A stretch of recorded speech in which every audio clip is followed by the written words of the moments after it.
Hello, everyone. Sue.oneschuk here, continuing the lessons in A Course in Miracles.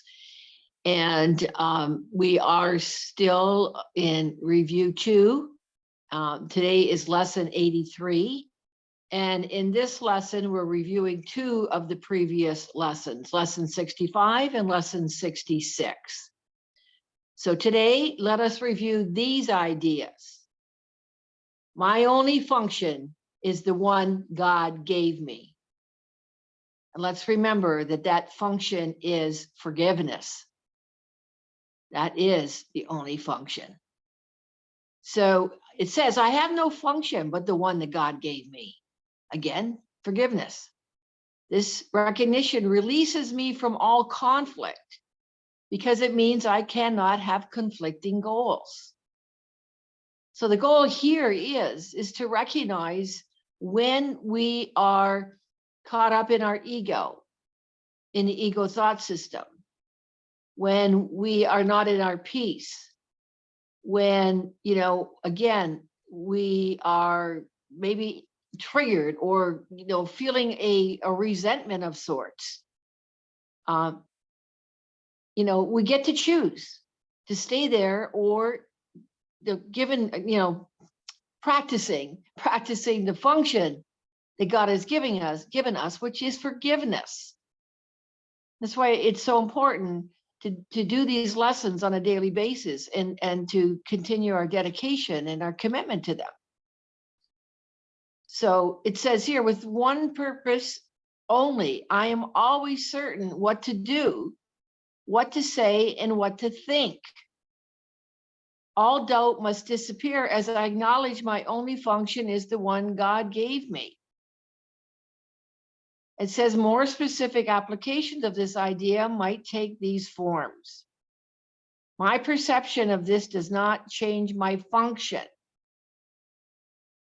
No matter what your perception is, it doesn't change your function. Your function is forgiveness. This does not give me a function other than the one that God gave me. Let me not use this to justify a function God did not give me. So, we want to ask ourselves, what do we value? What do we value? Being triggered and being right, being righteous. We're right, they're wrong. Or we might even reverse that again, that I'm making yourself wrong about something because you believe somebody else is right.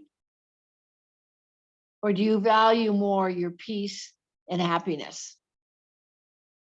So again, my only function is the one that God gave me. That's lesson 65. Lesson 66 says, my happiness is my one function. Let me restate that. I did not read that correctly. My happiness and my function are one. All things that come from God are one. They come from oneness. It must be received as one. In God's world, there is no duality. In God's world, there is no judgment. The Course says it's not that, we do not judge, is we cannot judge. To be in the space of love, of God, of truth, we cannot judge.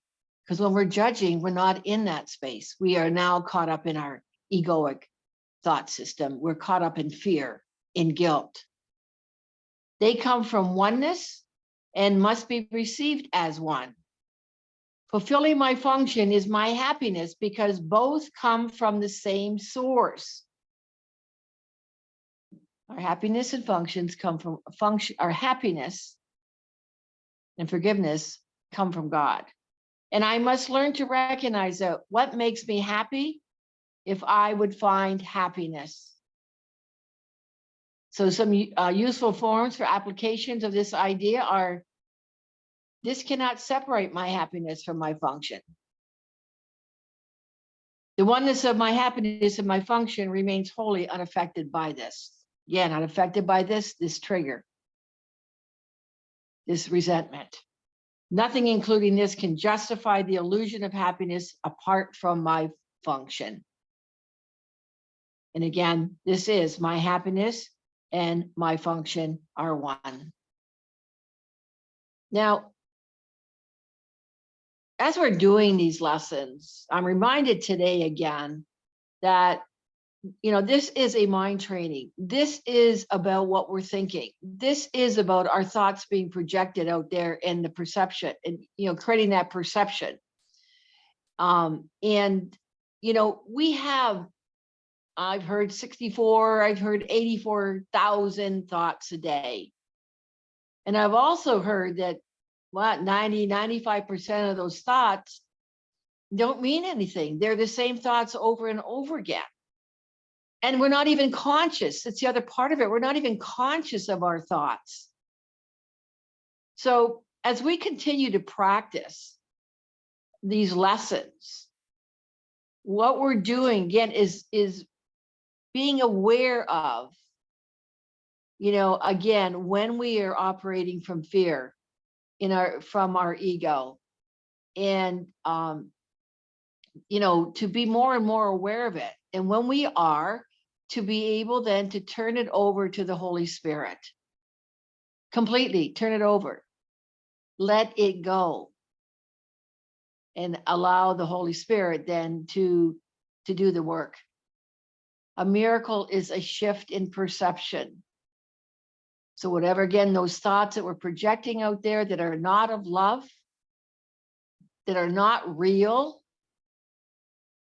that are the illusion, and as the Course refers to as well, the dream, when we let them go to the Holy Spirit, we will then, through the Holy Spirit, be directed, guided to the truth of who and what we are and what we are in the oneness with our brothers and sisters. We are all love and we're all light.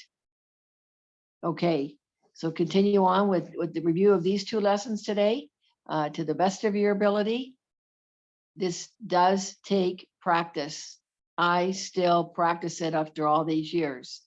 It is again, this is a wake-up call. This is a raising of our consciousness, moving out of that identity, the ego identity, the personality that we've created over the years that has not been serving us because it's been based in fear. All right, that is lesson 83. And I look forward to being with you in the next video for lesson 84. All right. Have a wonderful day. Much love. Bye for now.